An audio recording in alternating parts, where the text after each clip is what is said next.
আসসালামু আলাইকুম রহমতুল্লাহি ওবরকাতুহু। সম্মানিত দর্শক, লন্ডন শহরে আওয়ামী লীগ একের পর এক শোডাউন করে যাচ্ছে এবং অবস্থা দৃষ্টে মনে হচ্ছে যে লন্ডন থেকেই মূলত বাংলাদেশের রাজনীতি নিয়ন্ত্রণ হচ্ছে। এর কারণ আপনারা জানেন যে সেই স্বাধীনতা যুদ্ধের পর যখন বঙ্গবন্ধু পাকিস্তানের কারাগার থেকে মুক্তি লাভ করলেন, তখন তিনি সবার আগে লন্ডন গিয়েছিলেন এবং দেশের বাইরে প্রবাসী সরকার যে তৎপরতা চালিয়েছিল 1971 সনে, তার মূল ঘাঁটি ছিল মূলত লন্ডনে।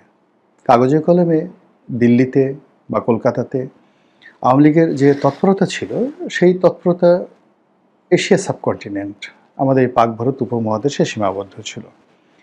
কিন্তু পশ্চিমা দুনিয়াতে বাংলাদেশের মুক্তিযুদ্ধ সম্পর্কে যে জনমত গঠন এবং পশ্চিমা শক্তি, সেখানকার কবি, সাহিত্যিক, দার্শনিক, সাংবাদিক, তাদেরকে ব্যাপকভাবে ইনফ্লুয়েন্স করে পুরো মুক্তিযুদ্ধের ইতিহাসটি এবং পুরো মুক্তিযুদ্ধের বিশ্ব জনমতটি বাংলাদেশের পক্ষে আনার জন্য একেবারে সেন্ট্রাল অফিস হিসেবে, মুক্তিযোদ্ধাদের সেন্ট্রাল অফিস হিসেবে যে কাজটি করেছে, সেটা হলো প্রবাসী সরকার লন্ডনের অফিস ইন 1971। আপনারা জানেন যে 1971 সনে যে বিখ্যাত রমারলা সারা ইউরোপে তার দার্শনিকতা, তার লেখক সত্তা, ফ্রেঞ্চ উপন্যাসিক, দার্শনিক, কবি, যেভাবেই বলেন না কেন, তার মতো মানুষ বঙ্গবন্ধু, মুক্তিযুদ্ধ, বাংলাদেশ নিয়ে যে মুভমেন্ট তিনি করেছেন ইউরোপে, এই প্রবাসী মানে লন্ডন সরকারে যারা কর্তা ব্যক্তি ছিলেন, তার মধ্যে প্রধানতম আবু সাইদ চৌধুরী। এখন আওয়ামী লীগের জামানাতে একজন পররাষ্ট্র প্রতিমন্ত্রী ছিলেন আবুল হাসান চৌধুরী, তার বাবা। তো আবু সাইদ চৌধুরী পরবর্তীতে বাংলাদেশে তিনি আবার প্রেসিডেন্ট হয়েছিলেন।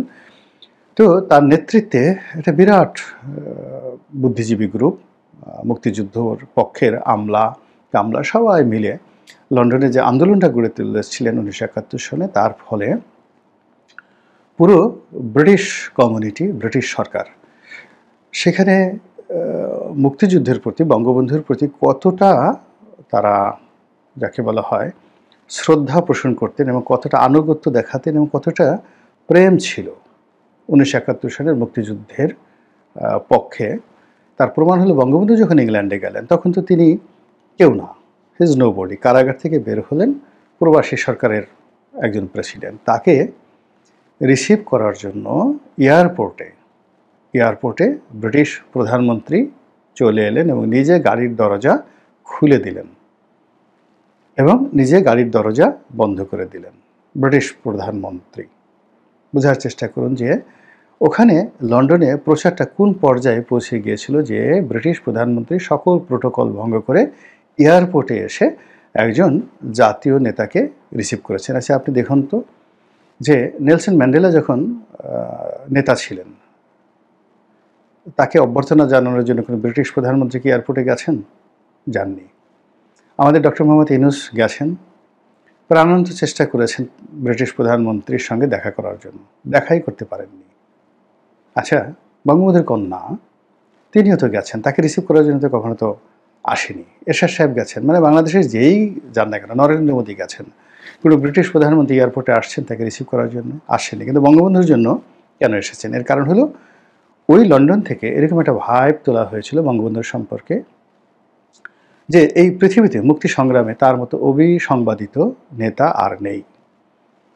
তো ওই কারণে পুরো ব্রিটিশ পার্লামেন্ট, ব্রিটিশ সরকার, British judiciary, British civil society Bangabandhu সম্পর্কে, মুক্তিযুদ্ধ সম্পর্কে যে স্ট্যাচু তৈরি করেছিল, সেই স্ট্যাচুকে সম্মান জানানোর জন্য ব্রিটিশ প্রধানমন্ত্রীকে আপনার এয়ারপোর্টে যেতে হয়েছে। এটা হলো ওই ব্রিটিশ গণতন্ত্র। তো এখন এই ব্রিটেনে থেকেই কিন্তু জামাত, আজকের যে জামাত, তার যে গ্রুমিং, এটা এই ব্রিটেন থেকে হয়েছে। এবং আপনারা জানেন যে ব্রিটেনের যেখানে যান শুধু জামাত, জামাত আর জামাত। এরপর তারেক রহমান সাহেব সেখানে আছেন। এর আগে সেখানে ভারতের যাকে বলা হয় না, ভারতে তো সবাই সেখানে পড়াশোনা করেছেন। পণ্ডিত জওহরলাল নেহেরু, ইন্দিরা গান্ধী, তারপরে সোনিয়া গান্ধী, রাজীব গান্ধী, তারা সবাই ইংল্যান্ডে পড়াশোনা করেছেন। তার ছেলেরা প্রিয়াঙ্কা, তারপর রাহুল, তারাও ইংল্যান্ডে পড়াশোনা করেছেন। তো ওই জায়গাতে ইমরান খানের একই অবস্থা, বেনজির ভুট্টোর একই অবস্থা। আবার তাদের বিপদের সময় বেনজির ভুট্টো, তার স্বামী আসিফ আলী জারদারি, তারা ইংল্যান্ডে ছিলেন। তো ইংল্যান্ড মানে লন্ডন, এই শহরটি আমাদের রাজনীতির যে যাকে বলা হয় চাবিকাঠি, এটা বহুদিন ধরে মানে সেই কি বলবো, যখন ব্রিটিশরা সে রবার্ট ক্লাইভের জামানা থেকে, তখন থেকেই এই পাক ভারতের চাবিকাঠি রূপে ইংল্যান্ড কাজ করছে এবং এখনো পর্যন্ত আছে। তো আওয়ামী লীগ ওখানে বিএনপির দ্বারা বহুবার অপদস্থ হয়েছে যখন শেখ হাসিনা ক্ষমতায় ছিলেন। এবং ওখানকার যে জনমতটা যেহেতু ব্রিটিশ জনমত, তার সঙ্গে সঙ্গে আবার যাকে বলা হয় বাংলাদেশে আছেন, তারা সবসময় একটা এস্টাবলিশমেন্ট বিরোধী থাকে। তো সেই এস্টাবলিশমেন্ট বিরোধী থাকার কারণে ওখানে এখন যারা আওয়ামী লীগে আছেন তারা তুলনামূলকভাবে বিএনপির চাইতে, জামাতের চাইতে অনেক ভালো অবস্থানে আছে। এখন যে কাজটি আওয়ামী লীগ করতে পারছে, সেই কাজটি চাইলেও জামাত করতে পারবে না, বিকজ ওই ব্রিটিশ জনমত এবং ওখানকার যে এনভায়রনমেন্টটা ওইভাবে কাজ করে না। তো সেই দিক থেকে এই গত এক বছরে আওয়ামী লীগ ওখানে যে সকল অঘটন ঘটিয়েছে, এরকম অঘটন আসলে ইতিপূর্বে বিএনপি ঘটাতে পারেনি, জামাতও ঘটাতে পারেনি গত এক বছর, এবং এটা ক্রমশ বাড়ছে। ডক্টর মোহাম্মদ ইউনূসের সঙ্গে তারা যে নজিরবিহীন আচরণ করেছে, দেশের জন্য খুবই লজ্জাকর। কিন্তু তার সঙ্গে সঙ্গে আওয়ামী লীগ এটা নিয়ে ভীষণ খুশি যে তারা বাপের বেটার মতো একটা কাজ করতে পেরেছে সিরিয়াসলি, যেটা ডক্টর মোহাম্মদ ইউনূসের মনে রীতিমতো ভয় ধরিয়ে দিয়েছে। পরবর্তীতে ধরেন সুইজারল্যান্ডে যে কাজ করেছে আসিফ নজরুলের বিরুদ্ধে, এটাও আওয়ামী লীগের একটা বিরাট ক্রেডিট। আমেরিকাতে যে কয়বার ইউনূস সাহেব গেছেন, তার উপদেষ্টারা গেছেন, মোটামুটি সবাই অপদস্থ হয়ে আসছেন। কিন্তু যা কিছু হয়েছে আমেরিকাতে বা অন্য দেশে, তা আসছে শত শত গুণ বেশি ওয়েল অর্গানাইজড ওয়েতে ইংল্যান্ডে বসে আওয়ামী লীগ যা শুরু করেছে, এটা বর্তমান যারা সরকার আছেন তাদের জন্য এবং আগামীতে যে সরকার আসবে তাদের জন্য একটা, আমি মনে করি, রেড সিগন্যাল। এই গত কয়েকদিন আগের ঘটনা, যেখানে প্রথম সেই ডিম দিয়ে একেবারে ডিমময় করে দেওয়া হলো উপদেষ্টা মাহফুজের গাড়িকে। সরকার অবশ্য বলছে যে ওই গাড়িতে মাহফুজ ছিল না, কিন্তু আরও অপমান যে যদি ওই গাড়িতে থাকতো তাহলে কি হতো।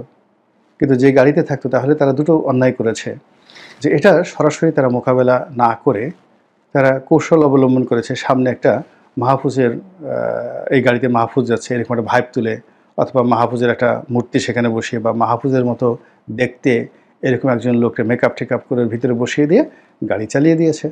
আর অন্য রোড দিয়ে বা পিছনের দরজা দিয়ে বা রাতে, গভীর রাতে মাহফুজকে সেখান থেকে সরিয়ে আনা হয়েছে। এটা তো আসলে ওই গাড়ির মধ্যে মাহফুজ থেকে ডিম খেয়েছে তার সাথে আরও বেশি জঘন্য, আরও বেশি অবমাননা করে। এই কাজটি কেন সরকারিভাবে করছে বা বলছে, এটা আমার মাথায় আসছে না। আবার এখন এই যে যেটা শুনলাম যে ট্রাফালগার স্কোয়ার রয়েছে লন্ডনের খুব বিখ্যাত একটি পলিটিক্যাল যে জায়গা, হাইড পার্ক এবং ট্রাফালগার স্কোয়ার। তো এখানে আওয়ামী লীগ নজিরবিহীন একটা সমাবেশ করেছে। কেউ বলে 10,000, কেউ বলে আরও বেশি, কেউ বলে আরও কম, কিন্তু বিশাল একটা সমাবেশ হয়েছে এই বর্তমান সরকারের বিরুদ্ধে। এবং সেখানে যে বিষয়গুলো তুলে ধরা হয়েছে, যে বাংলাদেশে গণতন্ত্র নেই, স্বৈরতন্ত্র প্রতিষ্ঠিত হচ্ছে, বাংলাদেশে মানবাধিকার নষ্ট হচ্ছে, ব্যবসা বাণিজ্যের পরিবেশ নেই, এখানে জঙ্গিবাদ মাথা চাড়া দিয়ে উঠছে ইত্যাদি নানা রকম অভিযোগ। এবং আগে যেটা আমি বলেছি যে এই লন্ডনের মাটিটি এত উর্বর এবং এখানে বসে যে কোনো একটা কাজ করার সঙ্গে সঙ্গে আমরা বাংলাদেশের নিয়ন্ত্রিত মিডিয়াতে সেটা যেভাবেই রাখি না কেন, বিশ্ব মিডিয়াতে মুহূর্তের মধ্যে সেটা ভাইরাল হয়ে যায়। আমাদের সামাজিক মাধ্যমে এটা ভাইরাল হয়ে গেছে, কিন্তু বিশ্ব মিডিয়াতে এটা লিড নিউজ হয়ে গেছে।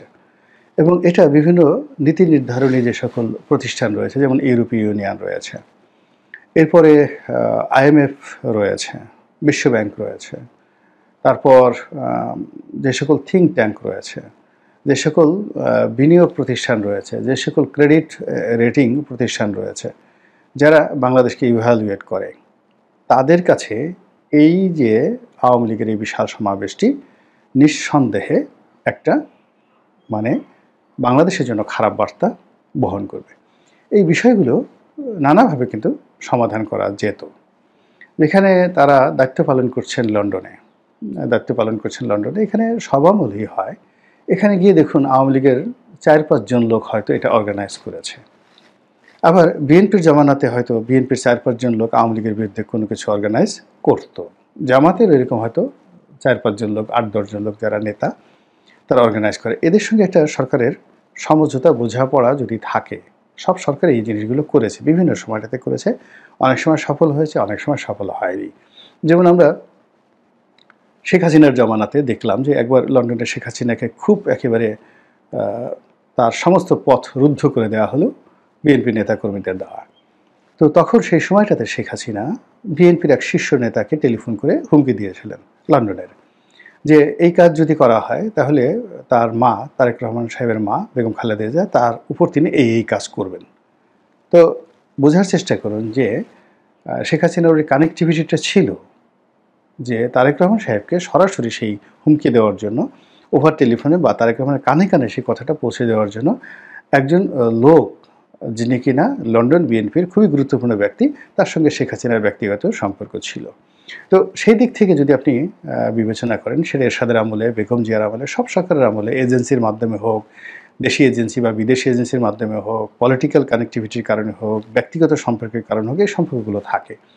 তো সেই সম্পর্কগুলো কিন্তু বর্তমান সরকার একেবারেই করতে পারছে না। বরং ওখানে ডে বাই ডে যেভাবে আওয়ামী লীগের শক্তি বাড়ছে, এখানে রাজনীতির একটা খুব নিষ্ঠুর নিয়ম হলো, যখন কোনো একটি পক্ষ রাজনৈতিকভাবে শক্তিশালী হয়ে যায়, তখন প্রতিপক্ষ তার সঙ্গে নেগোসিয়েশন করে। যেমন জামাত ইংল্যান্ডে খুব শক্তিশালী ছিল। অবাক করার বিষয় হলো যে বাংলাদেশে জামাতের অবস্থা যাই থাকুক না কেন, ইংল্যান্ডের যত বিখ্যাত বিখ্যাত আওয়ামী লীগের নেতা, তাদের প্রয়োজনে তারা অনেকেই জামাতের সঙ্গে সম্পর্ক রাখত এবং তাদের নিকট ধর্ণা ধরত। এমনকি বিএনপির যে লোকজনও সেই কাজটি করত। আবার এখন যদি আওয়ামী লীগ ওখানে সাংগঠনিকভাবে, অর্থনৈতিকভাবে শক্তিশালী হয়ে যায়, তখন দেখবেন যে এই জামাতের যারা লোকজন আছে, তারা আওয়ামী লীগের সঙ্গে বন্ধুত্ব শুরু করবে ইংল্যান্ডে। এবং আওয়ামী লীগ এবং জামাত তারা যদি ইংল্যান্ডে একত্র হয়ে যায়, তারেক রহমান সাহেবের জন্য আপনি বোঝার চেষ্টা করেন যে কতটা ঝুঁকিপূর্ণ হয়ে যাবে লন্ডনে বসবাস করা, থাকা। এবং ওখানে যারা লন্ডনে যারা নেতৃবৃন্দ রয়েছেন, তারা তো আলটিমেটলি এই যে বাংলাদেশে যে বিএনপির যে কর্মকাণ্ড, সেই কর্মকাণ্ডের কারণে তারা ওখানে আর আগের মতো বড় গলায় কথা বলতে পারছেন না। তো সেই জায়গাটি লন্ডনে যে আওয়ামী লীগ দখল করে নিয়ে যেভাবে তারা কর্মকাণ্ড চালাচ্ছে, তারা ইন্টারন্যাশনাল কোর্ট অফ জাস্টিসে একের পর এক অভিযোগ দিয়ে যাচ্ছে, জাতিসংঘে অভিযোগ দিয়ে যাচ্ছে, লন্ডনের বড় বড় ল ফার্মগুলোকে বর্তমান সরকারের বিরুদ্ধে তারা নিয়োগ করে যাচ্ছে। মানে স্টপ করা যাচ্ছে না, কোনো অবস্থাতেই স্টপ করা যাচ্ছে না। তো সেই দিক থেকে আমরা বাংলাদেশে বসে আওয়ামী লীগকে গালাগাল করছি, মনের দুঃখে গালাগাল করছি, রাগের চড়ে গালাগাল করছি, ক্রোধে গালাগাল করছি, ঈর্ষায় গালাগাল করছি, তাদের উপর প্রতিশোধ নেওয়ার চেষ্টা করছি, তাদের সব কিছু হরণ করার চেষ্টা করছি। কিন্তু দিন শেষে যে অবস্থাটা হয়, আমরা কি আমাদের এখানকার জনমত কখনোই ক্ষমতার পট পরিবর্তন করতে পেরেছি? আমরা কি ভোট দিয়ে কাউকে, সত্যিকার অর্থে ভোট দিয়ে কাউকে ক্ষমতায় আনতে পেরেছি? যদি পেরে থাকি, তাহলে কটা ইলেকশনে আমরা জনগণ ক্ষমতায় এনেছি সরকারকে, অথবা বিদেশি শক্তির মদতপুষ্ট হয়ে বা নিজেরা কারসাজি করে দেশ বিদেশ ম্যানেজ করে যারা ক্ষমতা এসে তাদের সংখ্যা বেশি? এই জিনিসগুলো ভাবতে হবে। এবং সেই ভাবনা থেকেই যে অস্ত্র দিয়ে আওয়ামী লীগকে পরাজিত করা হয়েছে, সেই অস্ত্র যে আওয়ামী লীগ খুঁজবে না, আর সেই অস্ত্র যে আওয়ামী লীগ ব্যবহার করবে না, এটা মনে করা একেবারে নির্বুদ্ধিতা। আর যে কাজগুলো আওয়ামী লীগ ব্যর্থ হয়েছে, সেটা হলো জামাতকে ব্যান করা, জামাতকে শেষ করে দেওয়া, বিএনপিকে ব্যান করা, বিএনপিকে শেষ করা। এই কাজগুলোতে মূলত আওয়ামী লীগ ব্যর্থ হয়েছে। আর আওয়ামী লীগ সফল হয়েছে তার নিজের লোকদেরকে শেষ করতে। যেমন জাসুদ্দিনু, ওয়ার্কার্স পার্টি, জাতীয় পার্টি, এই তারপর শেষে তরিকত ফেডারেশন, তাদের সঙ্গে যারা যারা ছিল তাদের সবাইকে নির্বিষ করে দেওয়ার জন্য আওয়ামী লীগ শতভাগ সফল। তো সেই দিক থেকে বাংলাদেশে যদি এখন ডক্টর মোহাম্মদ ইউনূস তার সঙ্গী সাথীদের উপর কর্তৃত্ব দেখান এবং ইতিমধ্যে তার সঙ্গী সাথীরা অনেকেই তাকে ছেড়ে চলে গেছেন। আবার বিএনপি যদি তার সঙ্গী সাথীদের সঙ্গে সেই শক্তি প্রয়োগ করেন, তাহলে বিএনপিকে ছেড়ে অনেকে চলে গেছে, আরও চলে যাবে। জামাতের একই অবস্থা। তো এটা আল্টিমেটলি আমাদের এখানে যারা আওয়ামী লীগের প্রতিপক্ষ রয়েছে তাদেরকে দুর্বল করবে। আবার অন্যদিকে আওয়ামী লীগের উপর যে জুলুম অত্যাচার বাংলাদেশের ভিতরে করার চেষ্টা করা হচ্ছে, এতে করে আওয়ামী লীগের যে ঘোড়ার ডিম কিছুই হবে না, এটা তো বিএনপিকে দেখলেই বোঝা যায়, জামাতকে দেখলেই বোঝা যায়। শুধু সময়, অপেক্ষার সময়। It may be 10 years, it may be 20 years, কিন্তু এটা হবে না। কোনো একটা জিনিস হতে হলে সেটার বিরুদ্ধে ন্যারেটিভ দাঁড়া করাতে হবে, শক্তিশালী ন্যারেটিভ। যেভাবে ন্যারেটিভ দাঁড়া করানো হয়েছে মুসলিম লীগের বিরুদ্ধে।